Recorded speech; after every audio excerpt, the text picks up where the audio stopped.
Welcome to Season 5 of Alliance Wars. For Loki, at the start of Season 5, we were rank 10 overall in the world, and we're trying to place somewhere around rank 10, preferably above rank 10, of course. But anywhere in that Masters bracket is what the total goal is for the season. We're going up against Death Impact for the first war to kick things off. I'm popping on a 10% champion boost, a 15% health boost, and I've got Stark, Spidey, Void, and Killmonger with me today. Normally I will bring in either Killmonger or Blade as that final slot, that third slot, just to have a little bit of a synergy with either Stark, Spidey, or Killmonger. And in this war, I determined that I didn't really need the extra poise charges on Spidey, so I'm going to try to save a little bit of resources for the future wars and bring in Killmonger to gain that little bit of healing edge with Void. Now, this is Season 5, so we have the global node of Bleed Immunity and a boost to all female champions. Neither of those effects will have any type of effect on the champions that I bring here, since I will be using exclusively Void and Stark Spidey. This first node up is Aggression Fury Limber, and it is a 6-star Black Bolt. The only thing to worry about here is to not get clipped by that L1. I will do whatever I possibly can to make sure I'm in a good position to evade that L1, because, of course, it will do a lot of damage and also stun me. And if he has that Aggression Fury going, then if I don't get out of that stun in time, he could quickly run me over in a 5-hit combo. So, relatively easy fight, but there is a bit of risk involved here as well. So just making sure to avoid that. And this first fight to kick off Season 5 looks like it's going pretty smoothly overall, so I'm about to close it out with that special too. Alright, moving on to the next fight. This is going to be Node 18, which is Bane Stun Immune, and I see a Science Champion here. And before going into this war, I'm pretty sure that this is going to be a MODOK. MODOK's pretty common on Node 18. I've also seen Quake here, Miles Morales, just to name a few others. But in this case, it does turn out to be MODOK. And I'm going in here with Void once again. Now, my strategy for Void versus MODOK is to tap into him a couple times while he has his shield up, back off, immediately bait out a heavy attack, and then attack into him while his shield is down.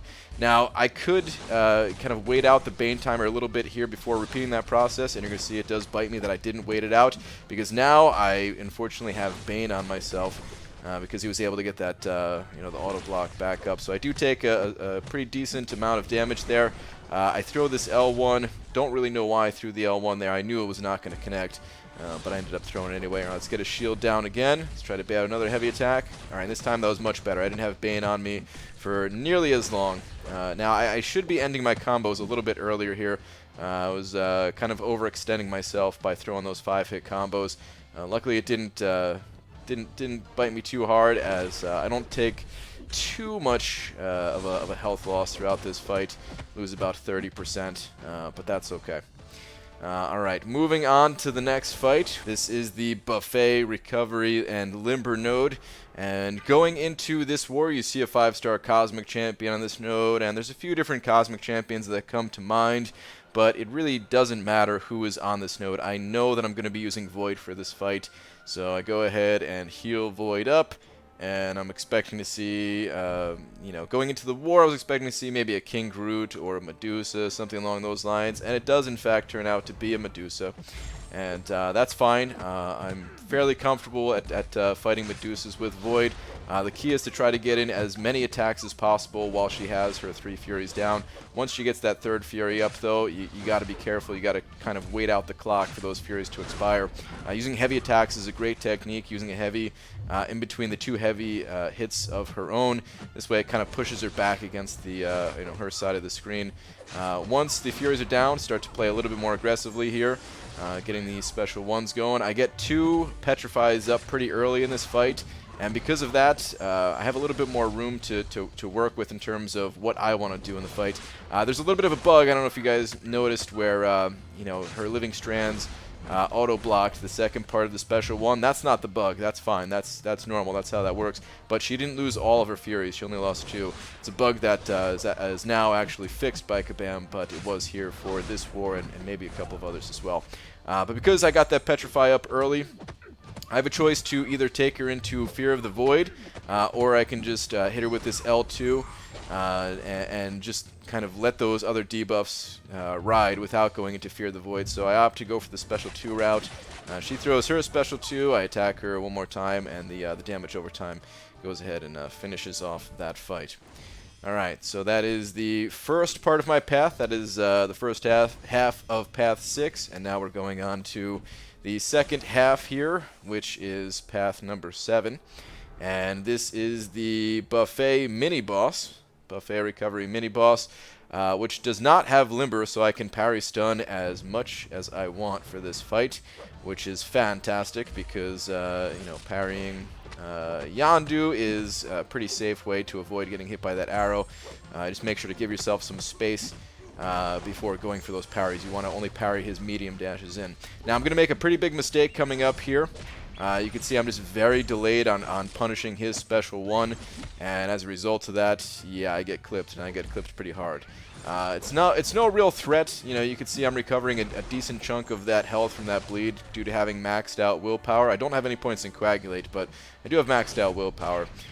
So you know, it doesn't affect things all that much. I'm just gonna have to use some potions after this fight, and of course the Killmonger synergy is going to give me a slight bit of healing throughout this fight as well.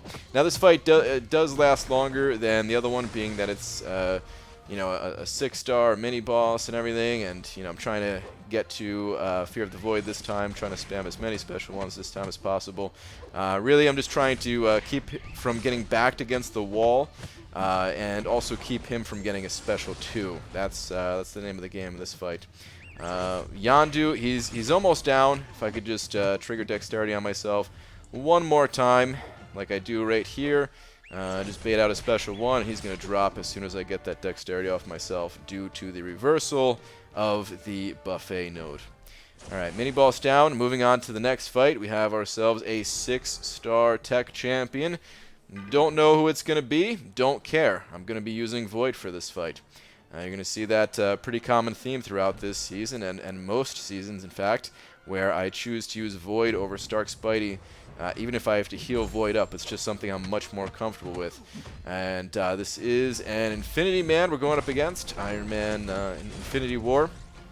And I'm going to try to manage his armor ups. This node, he gains armor, his aggression armor, he gains armor every couple of seconds, and if he has 4 or more armor ups, then yeah, he can basically auto block every single attack. So while he has less than 4, I get my regular 5-hit combos in, get my regular specials in. While he has more than 4, I switch to using a heavy attack only strategy. Leading up to his specials, I try to make sure to only do 4-hit combos. This way I can give myself enough distance to safely evade the full special 1 instead of possibly getting clipped by the start there. You can see he has, he's about to, alright, at this point he doesn't have 4 armor ups, so we can go back in your regular combos. Whoa, kind of make a mistake there though. I meant to hit that one time. I guess I threw the special too early. So yeah, a little bit of a mistake. I didn't want to get to 2 bars of power, so that's kind of what happened there. But oh, actually, I still go with the heavy attack strategy here. I should be doing some regular attacks. Here we go. Now I finally get some regular attacks in there while he has those armors down. Just lets you build up your power a little bit more.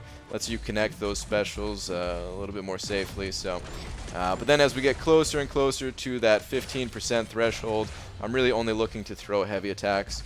And I can, you know, due to Void's damage over time from the debuffs, I can just kind of back out of the fight here. I choose to kind of end the fight a little bit quicker by still baiting out those heavy attacks for me to punish with my heavy attacks. But really, I probably could have saved myself a little bit of life if I just backed off completely and let the last 10 to 15% health just kind of trickle away on its own without adding in my own heavy attacks. As long as I'm not getting too backed up against the wall, then it's, you know, a safe strategy. Alright, we have ourselves a 550 skill champion with a lot of health. So I know this is going to be a Korg.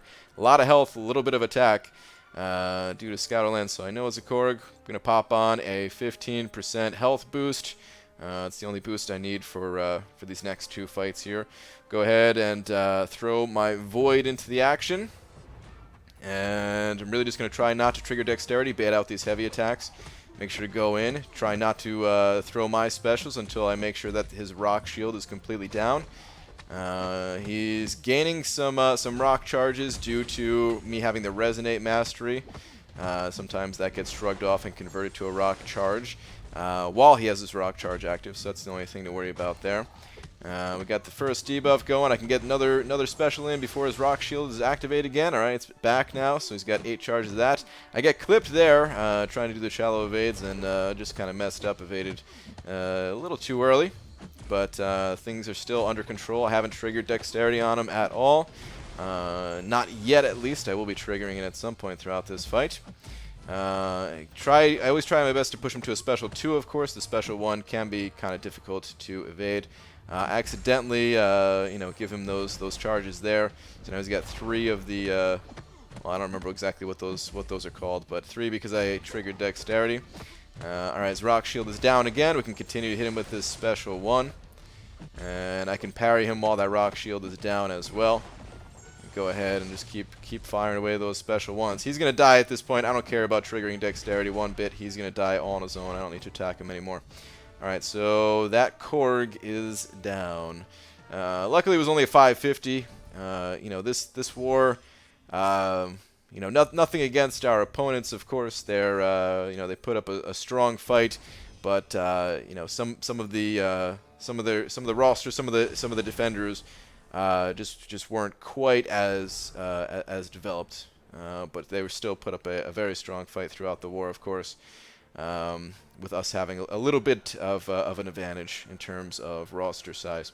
All right, so we have a 5-star Phoenix for this final fight. 455 Phoenix, which I have seen on this node before. It's a decent placement with that recovery. Depending on which champion is used against this Phoenix, Phoenix could get kind of a surprise kill. And if people don't know how her power gain works, that could also be an issue, definitely.